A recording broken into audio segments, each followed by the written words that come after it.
નમસ્કાર વિદ્યાર્થી મિત્રો, હું પ્રવીણ કવા ઓનલાઈન એજ્યુકેશનમાં આપ સર્વેનું ફરી એકવાર હાર્દિક સ્વાગત કરું છું. ધોરણ 10 સામાજિક વિજ્ઞાન વિષયમાં પ્રકરણ 1 ભારતનો વારસામાં અગાઉ આપણે 3 લેક્ચરનો અભ્યાસ કર્યો.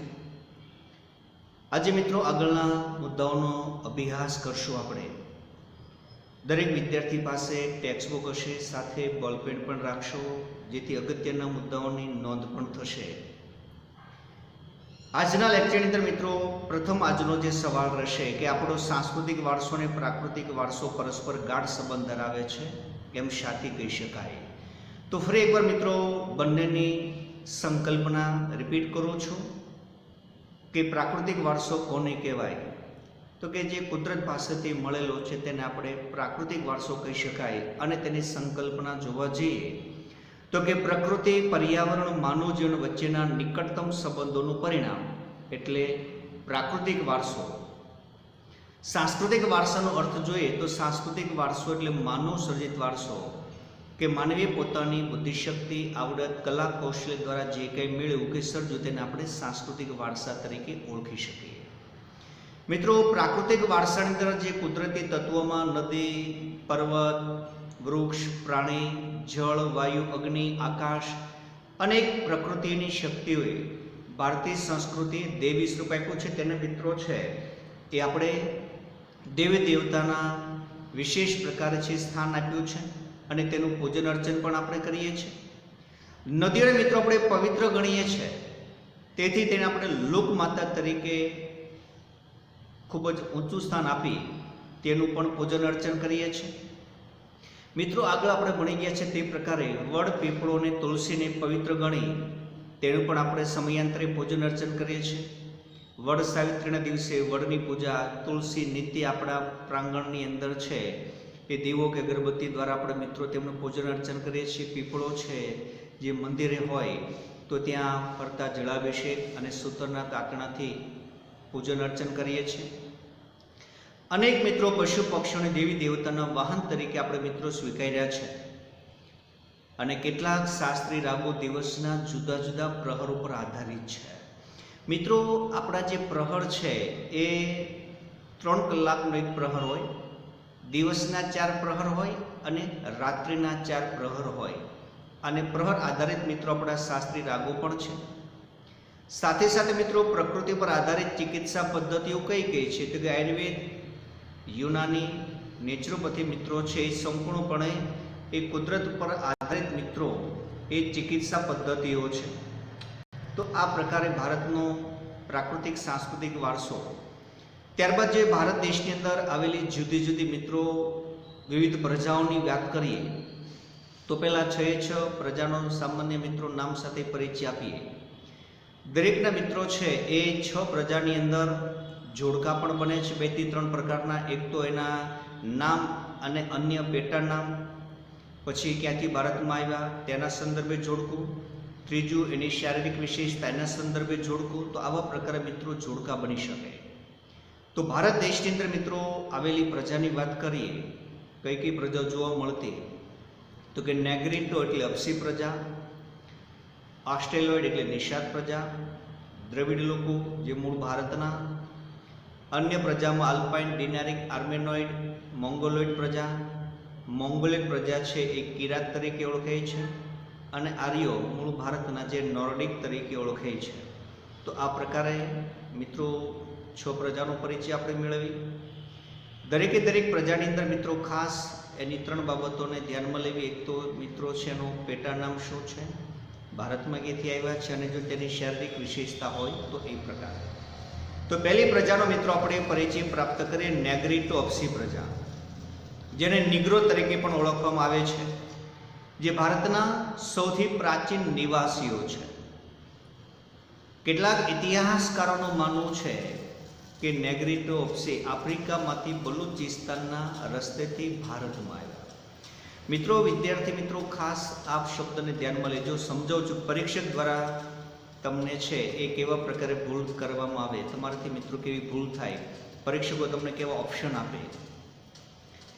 તમને એવું કહેવામાં આવે કે નીચેથી કયું વાક્ય નેગ્રીટો અપસી પ્રજા સાથે સંલગ્ન નથી, જોડાયેલું નથી, એના ઓપ્શનમાં તમને આવો ઓપ્શન આપી શકે કે આફ્રિકાના બલુચિસ્તાન રસ્તેથી ભારતમાં આવ્યા. તો મિત્રો આફ્રિકાના નહીં, આફ્રિકામાંથી એટલે આવો ઓપ્શન આપે તો એ આન્સર મિત્રો છે ખોટો ઠરે. એટલે ખાસ એ સંદર્ભે પણ ધ્યાન.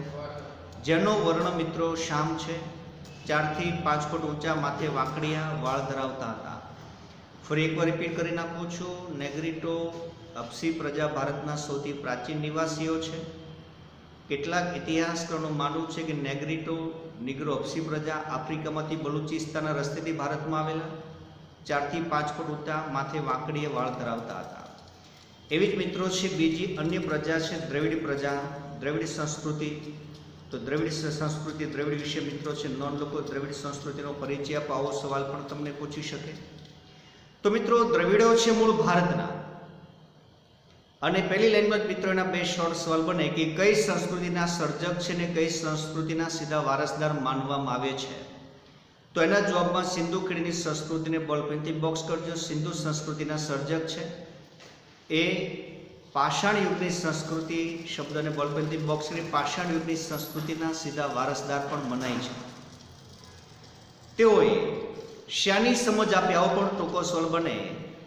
તો દ્રવિડોએ માતા રૂપે દેવી અને પિતૃરૂપે પરમાત્માનો વિચાર આપી શિવ અને પાર્વતીનો ખ્યાલ મિત્રો આપણને આપ્યો છે. શનિ મિત્રો છે એ આપણને ભેટ આપી છે. તો કે પ્રકૃતિ પૂજા, પ્રાણી પૂજાની ભેટ આપી છે. કઈ પરંપરા તેણે મિત્રો વિકસાવેલી છે દ્રવિડ લોકો, એટલે કે ધૂપ દીપથી આરતી વડે મિત્રો પૂજા કરવાની પરંપરા. પૂજા કેમ કરવી? તો ધૂપ દીપ અને આરતી વડે. અને વિશેષ મિત્રો અગત્યનો કે તેઓમાં કેવી કુટુંબ પ્રથા પ્રચલિત હતી? તો એના જવાબમાં મિત્રો બોલપેનથી ખાસ બોક્સ કરશો. માતૃમૂલક કુટુંબ પ્રથા પ્રચલિત હતી. આજે જે મિત્રો આપણે પુરુષ પ્રધાન સમાજ છે, સમાજની અંદર જે કાંઈ નિર્ણયો છે પુરુષ દ્વારા લેવાય છે, એ સમય મિત્રો છે માતૃમૂલક કુટુંબ પ્રથા હતી. સ્ત્રીઓનું મિત્રો આધિપત્ય હતું. આજે જેમ બાળકના નામની પાછળ પિતાજીનું નામ લાગે એ સમયે માતાનું નામ પણ લાગતું. મિત્રો આજે માતાનું નામ લગાડી શકાય છે કારણ કે એ પણ આપણા વાલી છે, પરંતુ એ સમયની માતૃમૂલક કુટુંબ પ્રથા પ્રચલિત હતી. તેઓ લોકો આકાશી ગ્રહો, હોડી, તરાપા, કાતું, વણવું, રંગવું, વિશેષ પ્રકારની કલા કૌશલ્યમાં માહિતગાર હતા. અને ઉત્તર ભારતની અંદર આર્યોના આગમન પછી દ્રવિડો ભારતની કઈ બાજુ ખસતા ગયા? તો દ્રવિડો દક્ષિણ ભારત તરફ ખસતા ગયા. બોલપેનથી બોક્સ. અને દ્રવિડ કુલની મિત્રો 4 ભાષાઓ જોવા મળે છે: તમિલ, તેલુગુ, કન્નડ, મલયાલમ. જે દ્રવિડ લોકો દક્ષિણ ભારતની અંદર જોવા મળે છે. ચોથા પાઠની અંદર પણ મિત્રો છે તેમનો આપણે પરિચય પ્રાપ્ત કરવાના છે. ત્યાર પછીની પ્રજાની મિત્રો વાત કરીએ તો કે પ્રાચીન પ્રજા તરીકે મોંગોલિયન પ્રજા, જે કિરાત પ્રજા તરીકે પણ મિત્રો આપણે તેને ઓળખીએ છીએ. ક્યાંથી મિત્રો ભારતમાં આવ્યા છે? બોલપેનથી ખાસ બોક્સ કરશો. ઉત્તર પશ્ચિમ ચીનમાંથી, તિબેટમાંથી મિત્રો ભારતમાં આવેલા. અગાઉ આપણે જોયું નેગ્રીટો અપસી પ્રજા ક્યાંથી આવી? તો કે આફ્રિકામાંથી બલુચિસ્તાન રસ્તે હતી. મોંગોલિયન પ્રજા ક્યાંથી ભારતમાં આવી? ઉત્તર પશ્ચિમ ચીનમાંથી, તિબેટમાંથી. મિત્રો અહીંયા ભારત દેશની અંદર કઈ કઈ જગ્યાએ મિત્રો તે આપણને વસવાટ કર્યો જોવા મળે તો 4 નંબર આપે. ઉત્તર આસામ, સિક્કિમ, ભૂતાન અને પૂર્વ બંગાળની અંદર તેને વસવાટ કર્યો અને તે લોકોનું ભારતીકરણ થયું. મિત્રો તેની શારીરિક વિશેષતા જોતા ફરી એકવાર નેગ્રીટો અપસી પ્રજાની શારીરિક વિશેષતાને યાદ કરીએ આપણે. તો કે નેગ્રીટો અપસી પ્રજાની શારીરિક વિશેષતા શું? તો કે વર્ણે શ્યામ, 4 થી 5 ફૂટ ઊંચા અને માથે વાંકડિયા વાળ ધરાવતા હતા. એની શારીરિક વિશેષતા.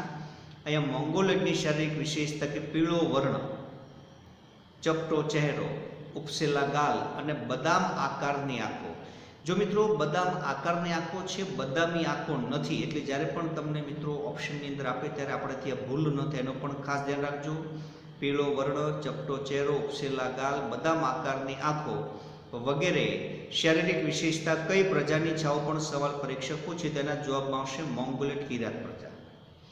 પછીની મિત્રો પ્રજા છે પ્રાચીન પ્રજા તરીકે ઓસ્ટ્રેલિયન નિષાદ પ્રજાનો પરિચય આપો. એ પણ મિત્રો દરેકે દરેક મિત્રો 2 ગુણના મુદ્દાઓ છે.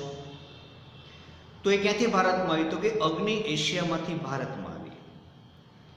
એની શારીરિક વિશેષતા કઈ? તો કે રંગે શ્યામ, લાંબુ પહોળું માથું. જો વિદ્યાર્થી મિત્રો લાંબુ પહોળું માથું છે, મોઢું નથી. લાંબુ પહોળું માથું, ટૂંકું કદ અને ચપટું નાક એ કઈ પ્રજાની શારીરિક વિશેષતા? તો કે ઓસ્ટ્રેલિયન નિષાદ પ્રજા.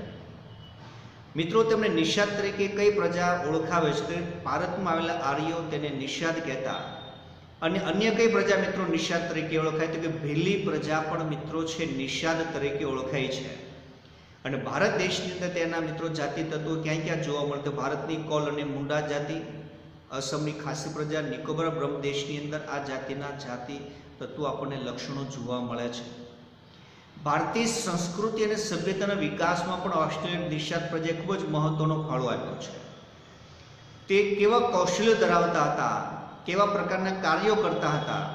તો કે માટીના વાસણો બનાવવા, ખેતીકામ કરવું, સુતરાઉ કાપવાનું, વણાટકામ કરવું વગેરે કૌશલ્ય ધરાવતા હતા. અને સાથે સાથે કેટલીક ધાર્મિક માન્યતાઓ પણ મિત્રો છે ધરાવતા હતા. પછીની મિત્રો જે પ્રજાની વાત કરીએ કે પ્રાચીન પ્રજા તરીકે મિત્રો છે આર્યો નોર્ડિક પ્રજાનો પરિચય. તો કે આર્ય સંસ્કૃતિ સભ્યતાના નિર્માતાઓ તરીકે કઈ પ્રજા જાણીતી છે? તો એના જવાબની અંદર મિત્રો આપણે આવશે આર્ય પ્રજા, નોર્ડિક પ્રજા. પ્રાચીન કાળમાં જે હિન્દુઓ છે એ કયા નામે ઓળખાતા હતા? તો કે આર્ય લોકો છે. પ્રાચીન કાળના હિન્દુ આર્ય તરીકે ઓળખાતા. એવો પણ સવાલ ભૂતકાળની અંદર પૂછાયેલો છે કે અન્ય સમકાલીન પ્રજા કરતાં કઈ પ્રજા વધુ વિકસિત પ્રજા હતી? તો એના જવાબની અંદર મિત્રો આવશે એ આર્ય નોર્ડિક લોકો. તેમણે ભારતની અન્ય પ્રજાની સંસ્કૃતિના શ્રેષ્ઠ સારા તત્વો અપનાવ્યા અને ભારતીય સંસ્કૃતિ સાથે તેનું જોડાણ કરી સમન્વયકારી સંસ્કૃતિનું નિર્માણ કરવામાં પણ ખૂબ જ અગત્યનો ભાગ ભજવ્યો છે, જેને કારણે ભારતીય સંસ્કૃતિ ભાતીગળ સંસ્કૃતિ બની છે. આર્યો મિત્રો પ્રકૃતિ પ્રેમી હતા. સમજાવો, આવો પણ તમને ટૂંકો સવાલ 2 ગુણની અંદર પણ પૂછી શકે. તો એના જવાબ અંદર કે ક્યાં ક્યાં કુદરતી તત્વોની પૂજા આરાધના કરતા હતા? તો એના જવાબ અંદર મિત્રો આવશે વૃક્ષો, નદીઓ, પર્વતો, સૂર્ય, વાયુ, વરસાદની પૂજા આરાધના કરતા. પૂજા આરાધના કરતા તેમાંથી મિત્રો છે એમણે પ્રકૃતિના તત્વોની સ્તુતિઓની રચના કરી, શ્લોકની રચના કરી. સમય જતાં તેમાંથી મિત્રો છે ધાર્મિક વિધિ ઉદ્ભવી અને તેમાંથી મિત્રો યજ્ઞ યાગાદિની વિધિ શરૂ થઈ. આ મિત્રો આર્યો પ્રકૃતિ પ્રેમી હતા.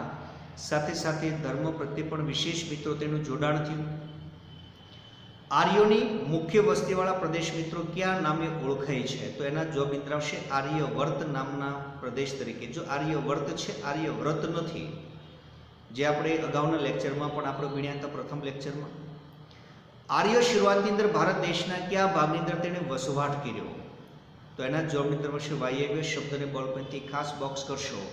જેમ 4 દિશાઓ હોય છે તેમ મિત્રો 4 ખૂણાઓ પણ હોય છે.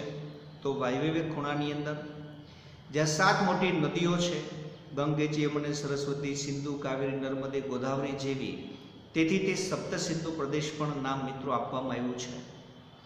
આર્ય રાજા ભરત કે ભરત જાતિના નામ પરથી આપણે આપણો દેશ ભરતભૂમિ, ભરતખંડ, ભારતવર્ષ કે ભારત જેવા મિત્રો અલગ અલગ નામોથી મિત્રો પરિચિત થયો છે, જે મિત્રો આપણે જાણીએ છીએ. એ પ્રકારે અન્ય મિત્રો પ્રજાની વાત કરીએ, ભારત દેશની અંદર આવેલી અન્ય પ્રજામાં તો અલ્પાઇન, ડિનારિક અને આર્મેનોઇડ પ્રજા છે એનો પરિચય મેળવે. તો ક્યાંથી ભારતમાં આવ્યો? તેના જવાબને બોલપેનથી બોક્સ કરજો. મધ્ય એશિયામાંથી ભારતમાં આવ્યા. તે કેવા લક્ષણો ધરાવે છે? તો મિત્રો બીજી લાઈનમાં ખાસ બોક્સ કરજો. ત્રણેય જાતિઓ સમાન ભૌતિક લક્ષણો ધરાવે છે. અને કઈ કઈ જગ્યાએ મિત્રો બહોળા પ્રમાણમાં જોવા મળે છે? તો ગુજરાત, સૌરાષ્ટ્ર, મહારાષ્ટ્ર, બંગાળ, ઓડિશા જેવા પ્રદેશની અંદર વ્યાપક પ્રમાણની અંદર મિત્રો છે આ પ્રજાઓ જોવા મળે છે. આ વિદેશી મિત્રો પ્રજાઓ છે. પ્રાચીન ભારતની પ્રજાનું ભારતીયકરણ કઈ રીતે થયું સમજાવો, વર્ણવો. એ પણ મિત્રો 2 ગુણનો તમને સવાલ પૂછે પરીક્ષા. તો એના આન્સરમાં આવશે કે ભારતમાં આવેલી વિવિધ પ્રજાઓની સંસ્કૃતિના જુદા જુદા તત્વો, સારા તત્વો અપનાવી એક સમન્વયકારી સંસ્કૃતિનું નિર્માણ થયું.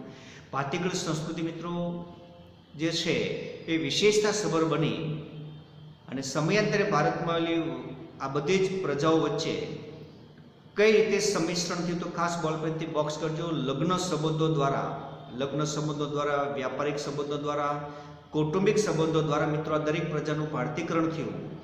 અને જે મિત્રો આવેલી પ્રજાઓ છે, અન્ય પ્રજાઓમાં દરેકની પોતપોતાની એક વિશિષ્ટ રહેણી કરણી, અનેક ભાષાઓ, વિચારો, ધાર્મિક માન્યતાઓ વગેરે પણ મિત્રો આપણને સમન્વય એટલે જોડાણ થતું જોવા મળ્યું.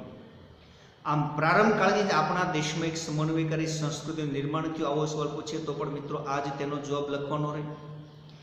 જેણે ભારતને ભવ્ય સમૃદ્ધ વારસો આપ્યો અને ભારતમાં ભાતીગળ સંસ્કૃતિનો મિત્રો વિકાસ પણ થયો. આ પ્રજાઓ મિત્રો ભારતમાં એટલી બધી ભળી ગઈ કે ત્યાર પછી સ્વતંત્ર તેનું કોઈ અસ્તિત્વ ન રહ્યું, ભારતીકરણ થઈ ગયું. જેમ દૂધની અંદર મિત્રો સાકર ભળે અને પછી આપણે બંનેને અલગ કરી શકતા નથી, એ પ્રકારે વિદેશી પ્રજાઓનો મિત્રો છે અન્ય પ્રજાનું ભારતીય સંસ્કૃતિ સાથેનું જોડાણ થયું. પછી મિત્રો 3 ગુણનો ખૂબ જ મહત્વનો અંતિમ સવાલ પ્રકરણનો કે ભારતીય વારસાના જતન સંરક્ષણ માટે આપણી ફરજો જણાવો. 9મા ધોરણની અંદર મિત્રો મૂળભૂત હકો મૂળભૂત ફરજો આપણે ભણીને આવ્યા. એમાં જે બંધારણની કલમ 51 ક છે તેમાં મિત્રો આપણને જુદી જુદી ફરજો બતાવી છે. ટેક્સ્ટબુકના પણ મિત્રો અગ્ર હરોળના પેજની અંદર આપણને આ ફરજો આપેલી છે, જેમાં 1, 2, 3 નંબર નથી આપેલા પણ ક, ખ, ગ એ પ્રમાણે આપેલું છે. અંતિમ નીચે આપણને ફૂદડી સાથે બંધારણની કલમ 51 ક ની અંદર આ ફરજોનો સમાવેશ કર્યો પણ ઉલ્લેખ આપણને ટેક્સ્ટબુકમાં જોવા મળે છે. તો એના આન્સરમાં આપણે જોઈએ કે આપણા બંધારણના અનુચ્છેદ 51 ક ને બોક્સ કરી અનુચ્છેદ 51 કમાં નાગરિકની મૂળભૂત ફરજો દર્શાવી છે. તેમાં 6, જ અને ટ એટલે કે 6, 7, 9માં દર્શાવ્યા પ્રમાણે આપણી ફરજો કઈ કઈ બને, વારસાના જતન માટે આપણી ફરજ કઈ બને. તો પહેલી ફરજ મિત્રો આપણે આવે કે આપણી સમન્વય સંસ્કૃતિના સમૃદ્ધ વારસાનું મૂલ્ય સમજી તેની આપણે જાળવણી કરીએ. આપણા મિત્રો જાગૃતતા હશે તો મિત્રો આપણા વારસાને આપણે જાળવી શકશું. કુદરતી તત્વોની વાત કરીએ કે દેશની અંદર આવેલા જંગલો, તળાવો, નદીઓ, સરોવર, વન્ય પશુ પક્ષીઓ સહિત કુદરતી પર્યાવરણનું જતન કરવાની, તેની સંવર્ધન કરવાની અને દરેક જીવ પ્રત્યે અનુકંપા રાખવી એટલે દયા રાખવી. અને પછીની મિત્રો 9 નંબરની ફરજ છે કે જાહેર મિલકતોનું રક્ષણ કરવું અને હિંસાનો ત્યાગ કરવો વગેરે ફરજોનો પણ મિત્રો તેમાં સમાવેશ કરવામાં આવ્યો છે. આપણા સાંસ્કૃતિક વારસાના પ્રતીક સમાન મિત્રો આપણા જે સ્મારકો, ઐતિહાસિક ધાર્મિક મૂલ્ય મહત્વ ધરાવતા સ્થળો, કોઈ પણ નાગરિક દ્વારા તેને કોઈ નુકસાન ન પહોંચાડે તેનું જતન કરવું એ દરેક નાગરિકને મિત્રો આપણી પવિત્ર ફરજ બને છે. ભારતની અંદર પ્રકૃતિ નિર્મિત રમ્ય એટલે સુંદર જે ભૂમિ દ્રશ્યોની શુદ્ધતા, પવિત્રતા, સુંદરતાની જાળવણી કરવી એ મિત્રો આપણા દરેક નાગરિકની પવિત્ર ફરજ બને છે. તો ખાસ મિત્રો આપણે આપણા સંસ્કૃતિના વારસા માટે આપણે જાગૃત બનીએ અને જો કોઈ નુકસાન પહોંચાડते એને અટકાવી, આપણે પણ નુકસાન ન પહોંચાડીએ. આ પ્રકારે કરવાથી આપણા વારસાનું જતન થશે.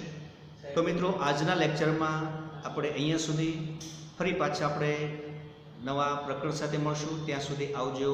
નમસ્કાર.